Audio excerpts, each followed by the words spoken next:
Chαίrete, friends. Welcome to Classics in Color, your weekly dive into some of the ancient world's wackiest facts. I'm Mara Graves. Quick announcement, today will be the 100th video I am uploading to YouTube, so I'm super pumped and proud of myself and also grateful to all of you. Thank you so much for making this possible. I think we've got a great topic for today. I'm super excited, so let's dive into the mystery of the supposedly mythical beast, the Griffin.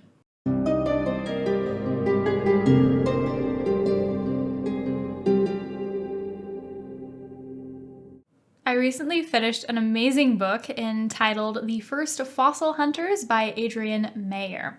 So this book is basically about the ancient Greeks and Romans stumbling into fossils and then trying to interpret and or interact with these fossils. It's really fascinating. It covers so many things. I'm going to get a lot of videos out of it, but today, as I said, we're just focusing on her arguments around griffins, which essentially boil down to not that griffins were real creatures, but griffins were based on actual fossils that were found that obviously are from real creatures. So let's get started. What are her arguments? Start off with, you and I probably default assume that griffins are mythical creatures. But if you look at what Greek and Roman authors wrote about these guys, it seems like they didn't actually put griffins in the category of mythological monsters and beasts. It seems like they put them much more in the category of your ordinary garden variety everyday animals, not as mythical creatures. So for example, there is not a single myth that has survived that has to do with griffins. All of our other monsters and creatures have myths, sometimes multiple myths about them, right? Heracles fought the Hydra, Heracles fought centaurs. There's myths about these guys. There aren't any myths about griffins, and if you look at the accounts that are about griffins, they all come from natural philosophers who are just writing down different varieties of snakes in every country, right? They're not interested in myths or mythical beasts. They're interested in just normal animals, and they're describing these griffins as normal animals. Moreover, griffins don't have any supernatural features or abilities. They don't have multiple heads, they don't breathe fire, that kind of thing. They're just pretty normal animals, at least in the ancient Greek and Roman mind. Now, obviously, this doesn't prove that griffins were real, and it also doesn't prove that griffins were based on a real animal. It's just important to note that the Greeks and Romans thought about them differently than how we do. Let's actually take a look at one of these ancient passages that gives a naturalistic description of griffins. So this one comes from Aelian's book on the characteristics of animals. So this book is just a long compendium of random facts about all of the animals that Aelian knows. And this passage about griffins actually comes right next to a passage about turtles. And the passage on griffins is actually like 3 times longer than the turtle one. So it makes it look as if Aelian knows way more about griffins than about turtles, which is kind of funny, but let's just jump into it. I have heard that the Indian animal, the griffin, is a quadruped like a lion, that it has claws of enormous strength, and that they resemble those of a lion. Men commonly report that it is winged and that the feathers along its back are black and those on its front are red, while the actual wings are neither but are white. And Ctesias records that its neck is variegated with feathers of a dark blue, that it has a beak like an eagle's and a head too, just as artists portray it in pictures and sculpture. Its eyes, he says, are like fire. It builds its lairs among the mountains, and although it is not possible to capture the full-grown animal, they do take the young ones. And the people of Bactria, who are neighbors of the Indians, say that the griffins guard the gold in those parts, that they dig it up and build their nests with it, and that the Indians carry off any that falls from them. The Indians, however, denied that they guard the aforesaid gold, for the griffins have no need of it, and if that is what they say, then I at any rate think that they speak the truth. But that they themselves come to collect the gold while the griffins, fearing for their young ones, fight with the invaders. They engage too with other beasts and overcome them without difficulty, but they will not face the lion or the elephant. Accordingly, the natives, dreading the strength of these animals, do not set out in quest of the gold by day, but arrive by night, for at that season they are less likely to be detected. Now, the region where the griffins live and where the gold is mined is a dreary wilderness. And the seekers, after the aforesaid substance arrive, 1,000 or 2 strong, armed and bringing spades and sacks, and watching for a moonless night, they begin to dig. Now, if they contrive to elude the griffins, they reap a double advantage, for they not only escape with their lives, but they also take home their freight.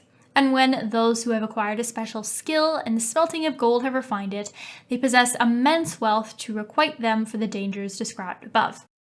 Hopefully you found that passage as fascinating as I do. A couple things I want to point out. First off, it is very naturalistic. Aelian is super skeptical of people who think that griffins are out there guarding gold. He's like, they're animals. They don't care about gold. The gold probably just happens to be near their nests, and so they get protective. So that's interesting. 2, I'm using Aelian as the example because his passage is the longest and it gives the most detail. But if you look at other classical authors, they are all very consistent with agreeing with those details here. So they all agree on some key features that griffins supposedly had. So first off, they all have 4 legs and they all have some sort of beak-like face. 2, they have a specific location. So mythic monsters, sometimes they do have a specific locale, but sometimes they're just located out there somewhere. The griffins have a very specific spot. They live to the east, kind of near India. They live in a deserty area, but it's a desert that has gold in it. And they have social structures. They seem to live in packs or groups, and they raise their young in nests, and they're very defensive of their young. So that's a lot of features that the Greeks and Romans seem to know about griffins, or think that they know, and that everybody agrees on. There's a very consistent description. So to get back to Mayer's arguments, if we take into account that these descriptions of griffins are very consistent, they all have these same features, we can then match that description up with a very interesting naturalistic explanation. So if you go look at the Gobi Desert, it is right about where it would need to be to fit this description, and it's a desert, but also it has gold that you can literally still go and pick out little bits of gold from the sand dunes. And not only was there gold there in the ancient world, but we know that ancient people knew about it. The Scythians were well known for prospecting gold out of their desert. So we know that there's gold in it. And we know that there are tons of protoceratops skeletons in this desert, and they're incredibly well preserved. They look great, and they're usually still articulated as well, so they're still in sitting or standing position. And you can go dig them out of the sand, but sometimes they'll just get naturally uncovered by winds and sandstorms, etc. So you could be out walking in the desert and just randomly stumble across a protoceratops just standing there like staring at you, which I'm sure would be very disconcerting. So there are these protoceratops skeletons out there, but not only are there the skeletons, but there are also the eggs. So there are, again, incredibly well-preserved nests with eggs that are still all clustered together. In some cases, there are examples of young protoceratops. So there's everything you need there to fit these descriptions. So it's very easy to imagine that ancient people ran into these skeletons and then started passing these stories around about them.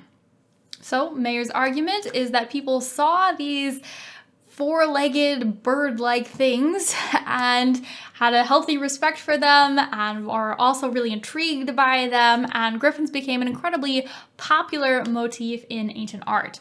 We have mummies from the area with griffin tattoos on them, and the Greeks and the Romans, even though none of them had ever probably seen a griffin in person, really loved this motif in artwork, and we see it all over the place on vases and such, and these griffins are portrayed with those naturalistic details. So you won't see them breathing fire, but you will see them with little baby griffins because the association of griffins with their young is just so strong. It's a detail that just keeps coming up.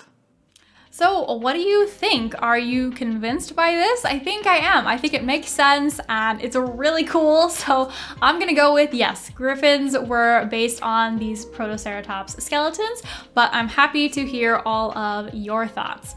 Thank you so much for checking out this video. Special thank you as always to subscribers and to Patreon members, and I hope to see all of you again next week. Χαίρετε.